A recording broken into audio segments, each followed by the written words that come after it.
মালদহের ট্যাব কেলেঙ্কারি কাণ্ডে গ্রেপ্তার করা হলো আরও এক যুবককে।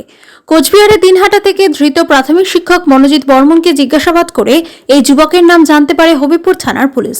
সেই মতো গতকাল রাত্রে উত্তর দিনাজপুরের ইসলামপুর এলাকায় হানা দেয় পুলিশ। সেখানে হানা দিয়েই সাবির আলম বলে এক যুবককে গ্রেপ্তার করা হয়।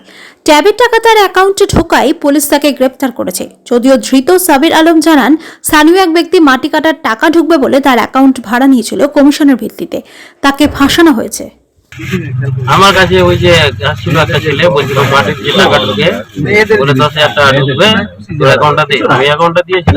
তারপর টাকা ঢুকাইছে, টাকা ঢুকার পরে আমাকে কতদিন হয়ে গেছে টাকা ঢুকার, ওই আবার টাকা নিয়ে নিয়েছে, আমাকে এখন ধরে নিয়ে আসছে। দেখি কি হয়। কত টাকা ঢুকেছে?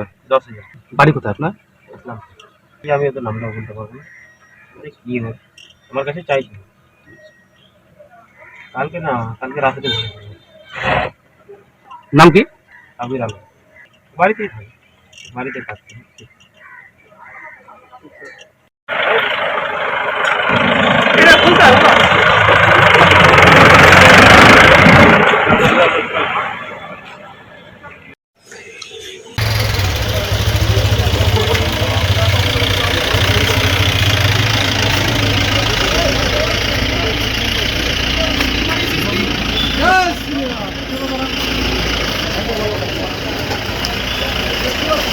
Hey, still here.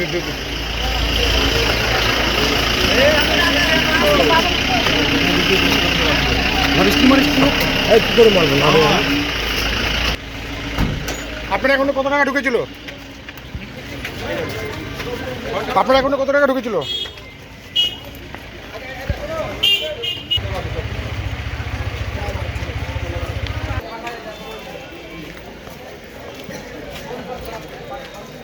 বলছি আপনার কাছ থেকে কত টাকা পেয়েছে?